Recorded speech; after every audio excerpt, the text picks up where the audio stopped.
I'm just thinking, I'll get on nervous because I'm no, don't be silly. Okay, I'll start. We wanted to send a message to all you mums out there, or pregnant women who are very due, because we were feeling like there's a lot of gloom, and a fair bit of panic, and a lot of overwhelm, and we didn't think things should feel that bad. No, we didn't. I think, considering everything that's going on, and it feels really uncertain, doesn't it, at the moment? Really, really uncertain time.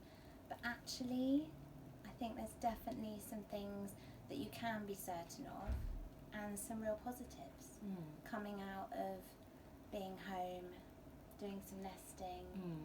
And because I was thinking, so in the end of pregnancy, towards the end of pregnancy, there's a third trimester yearning for solidity, security, the nesting, a feeling of wanting to kind of bed down. And in some respects, I know that it's really hard that we're all talking about isolation and staying inside, but in a curious way, it matches the mood of what your needs are. It matches what you need, which is to let your life fall quiet.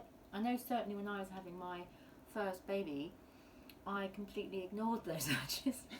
yeah, me too. And I feel so sad about it, because Yeah.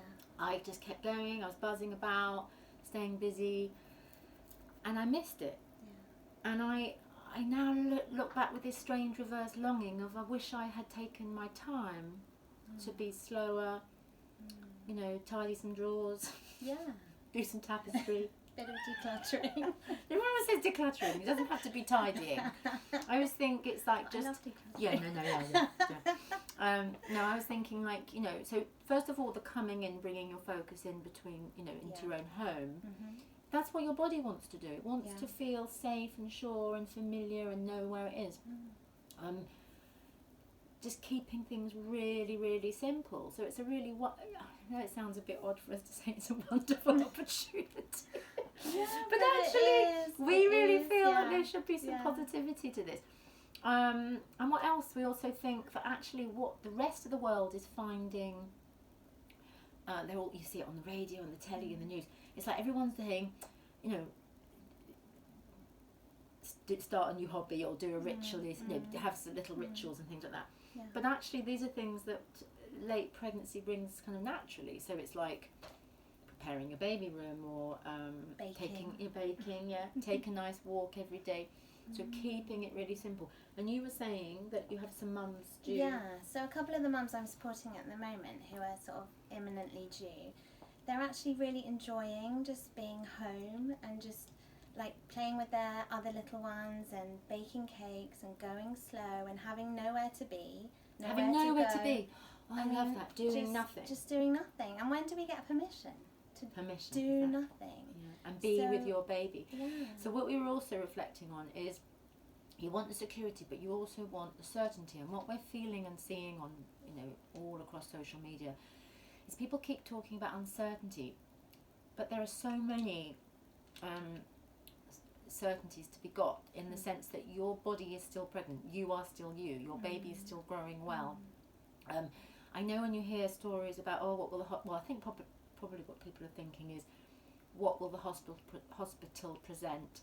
What will be the situation with midwifery care? Yeah. Sorry, I chose to Wales sweet. Can't get out of my mouth. That's okay. And then once we start letting the variables swamp us, we go, and you hear this. Yeah. But actually, stick with what you know. Stick with the absolute facts of the matter, which is your body isn't manifesting anything different. It's just like you're the same, you know, you have the same strong body, the same beautifully grown baby. So be with that first of all when you get up each morning.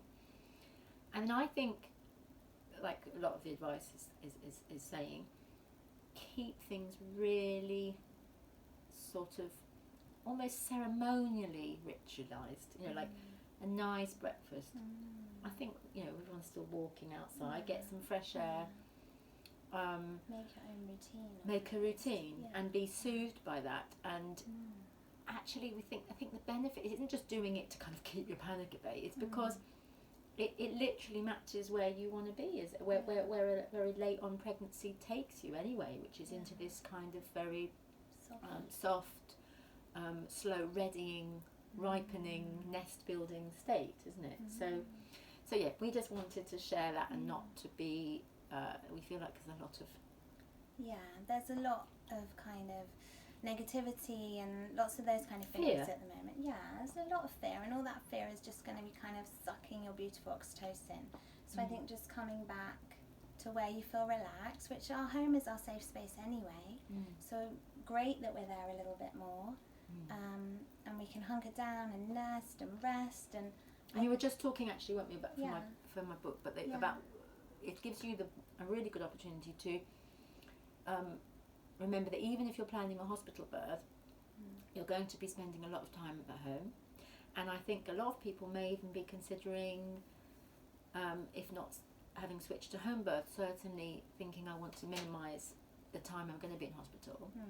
So maybe it's dawning now, in the way I think it always should be, as you know, that a good proportion of the labour is going to be at home. So think into that, visualise it, find where you're going to be cosy, where you're going to labour, and that's also a certainty to be had.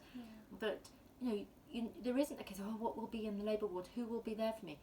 Your bath is there, your bed is there, there's a soft space on the floor, you can lie with a blanket on your side with a hot water bottle, you can lower the lights, you can play your music, you can take a shower.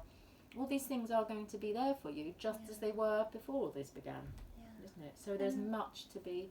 And everything comes from within anyway.